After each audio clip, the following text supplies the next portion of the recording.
is what it's looked like since then. We have in Group A, the first two teams from Group A to Groups H.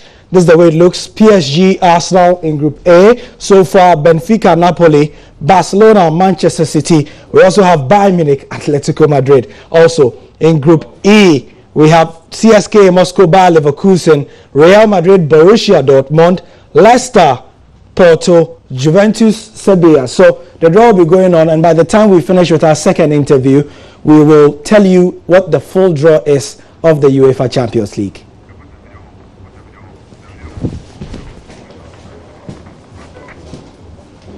You can follow the rest of the draws on myjoyonline.com/sport. The Champions League is Europe's biggest and more often than not has produced the Ballon d'Or winner for many, many years.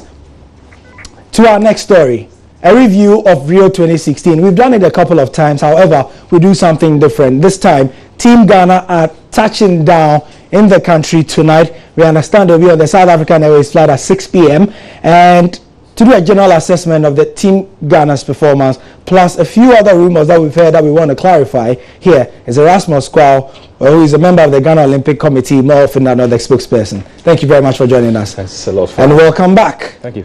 Right, if you saw us having a lot of good pictures and very clear information that was very clear during the entire duration of the 16 days of Rio 2016, it was mostly from his Nikon or his Canon or most of his gadgets and so on. So thank you very much for feeding us with very accurate information. A lot of people out there will be saying, well, Rio was great, we got all that information. We were probably more informed at this Olympics than many other Olympics, but we didn't get enough medals. I know. Yeah, I mean, you know, we were here from the beginning. I think the last time we were here, I came with Emmanuel Dasso, and I think we tried to be real, you know, to Ghanaians, giving them as much information about the athletes. For the 16 people that we sent to Rio, this was their first time going to the Olympic Games. And Gary, you know, for some context, we have to look back at London 2012, when we sent 9, you know, sportsmen and women overall. There were 3 athletes, Margaret Simpson, Ignatius Geyser, and Vida Anim. Over the period, the last 4 years, these 3 have not been consistent for Ghana. I mean, guys are moving to Netherlands. Vida has not run for Ghana. Margaret simply, you know, resurrected her career this year. You talk about the boxers. Maxwell Mponsa has 10 professional. Duke Micah has 10 professional. Isaac Dobwe, who was here earlier in the week, has also 10 professional. Yesterday. And Suleiman Utete is still with the team. And so we knew we were going through a transition where we needed to bring in fresh faces, and that is what has been done at the Olympic Games.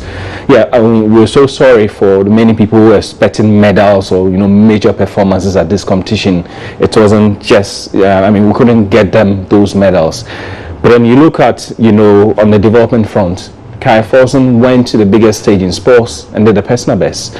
I mean, Abeku Jackson went to the biggest stage in swimming and again did the personal best.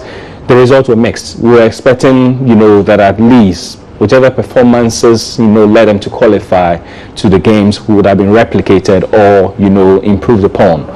For the likes of Flings Owusu Japan, no, we couldn't get that performance from her. Shonsa Fuentri, same.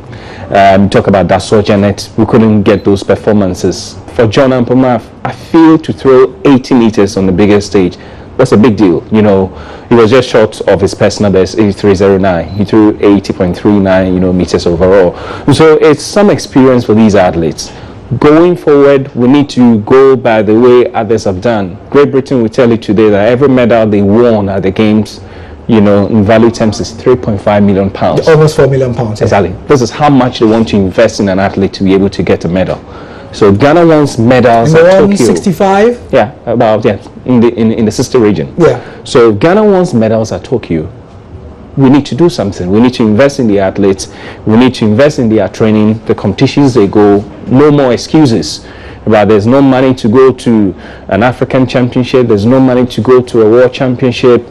These are the things. And so once we start hearing those news, I mean, then we should know what we're going to get at the end of the day.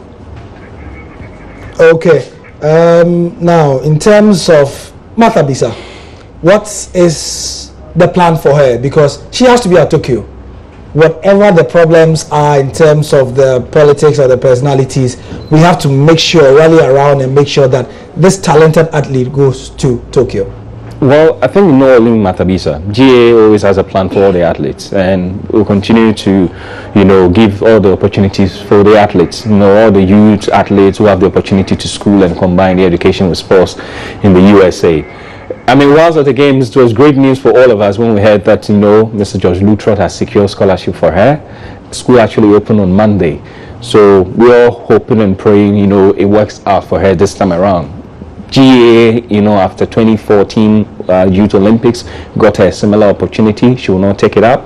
And so, I mean, we don't want to go into those details now. If Mr. George Lutrot as a benefactor and other people have been able to make that opportunity available for her again, and she's willing to go, why not? I mean, it's not only Martha, every other athlete, the youngsters, those in the professional realms have the opportunity to go to Tokyo 2020. And GOSU continue to work with partners like Coco from Ghana, like Sunes, who helped us at the Olympic Games to, better a lot of our athletes. Fantastic. Also, Kaya Forson, the 14-year-old swimmer who competed for Ghana, becoming Ghana's first female swimmer. There were some rumors this week that she hadn't been, and by extension, some of the athletes hadn't been paid their per diems. Can you clarify that? What I can confirm is that, I mean, the last batch of athletes and officials left yesterday. They got their per diems before they left Rio. So there's no truth in that. I think this has been one of the most successful, campaigns. In a sense, we didn't have kitting problems. We didn't have per diem issues. Athletes were focused, and we always want to give these athletes a lot of respect.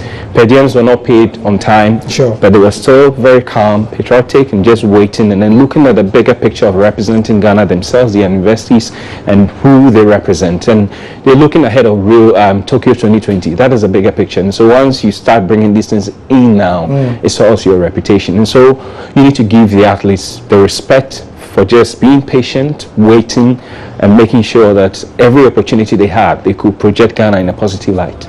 We interviewed some of the athletes, and I'm sure you know that Flings and Gemma and a couple of others, and they sang from the same hymn sheet as well. I mean, of particular interest was the fact that they said it's not that they always want the state of Ghana to fly them out, but even the facilities we have here, they would like to see it maintained so that when they come down, they can have places to train in. I mean, Cape Coast was a massive boost, Gary.